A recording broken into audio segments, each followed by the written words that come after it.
İmam Səccad əleyhissalamla bizim 4-cü imamımızın bir göstərişi barəsində nəql olunan hədisdir. İmamın bir neçə sahabəsi ki var idi, o sahabələrdən biri var idi, adı da Zuhri idi, Zuhri. Bir gün İmam Səccad əleyhissalamla görüşəndə İmam görür ki, Zuhri, bu səhabə qəmlidir, bikefdir, halı yaxşı deyil. Səbəbini soruşur ki, ey Zöhrü, niyə görə belədir sənin vəziyyətin? Niyə görə halın qəmlidir, kədərlisən, belə müasir ediləcək, belə depressiyadasan? Bu səhabə cavab verir ki, ağacan, mən qəmli olmağımın səbəbi budur.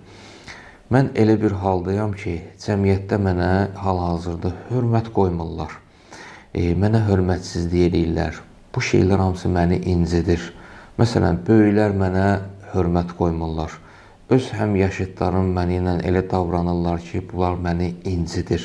Hətta məndən kiçiklər də belə mənə ilə elə rəftar edirlər ki, bu da mənim alçalmağıma, təhqir olmağıma səbəb olur.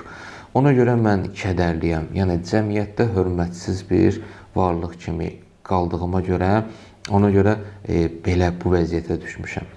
İmam Səccad ağa deyir ki, mən sənə bir göstəriş vereyim.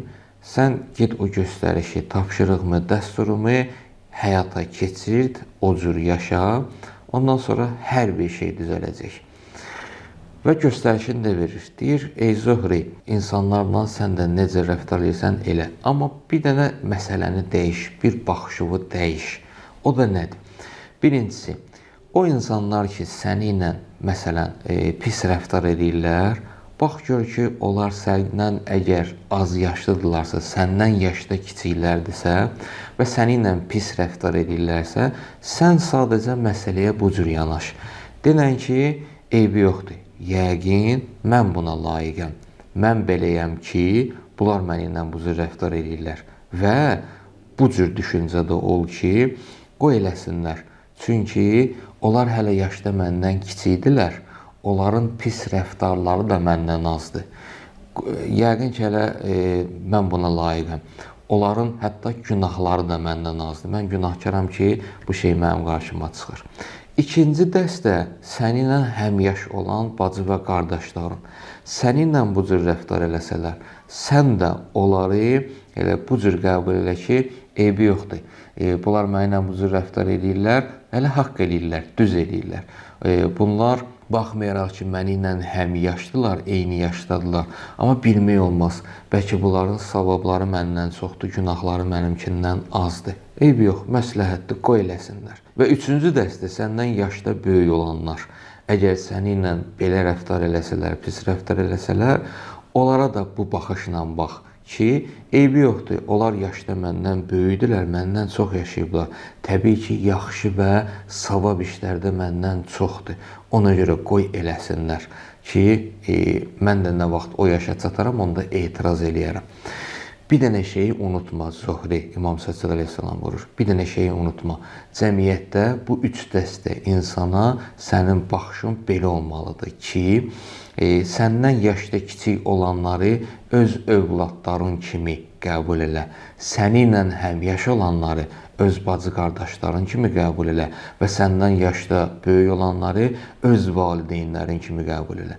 Necə valideynin səni incitsə, incimirsən, necə bacı qardaşın səni incitsə, incimirsən və necə ki, övladların səni incitsə, incimirsən, cəmiyyətdə də insanları bu cür qəbul eləsən, o vaxtı inciməyəcəksən. Və Zöhrü bu göstərişi, dəsturu alır və gedir.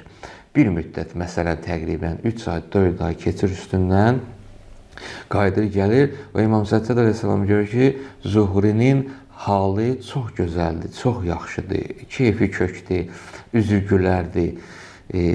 Soruşur ki, Zuhri, vəziyyət necədir? Deyir, ağa, düşündüyümüzdən də daha artıqdır. Deyir, necə? Deyir ki, siz deyən dəsturu əməl elədim, özümdən kiçikləri özümə övlad bildim, həm yaşıdlarımı, bacı qardaş və böyükləri də valideyn bildiyimə görə özümə, onlar ki, mənə neynədilər, mən onlara ancaq gülər üzlə xoş rəftar göstərdim deyənə və mən qəbul edim ki, yəni müşkül mənim özümdədir. Mən bu cür qəbul elədim və İndi vəziyyət elə dərəcədə dəyişib ki, hətta nəinki kiçiklər, nəinki həmyaşıdlarım, hətta məndən yaşda böyüklər də mənim başıma hətta and içirlər. Hörmətimi həddindən artıq belə saxlayırlar.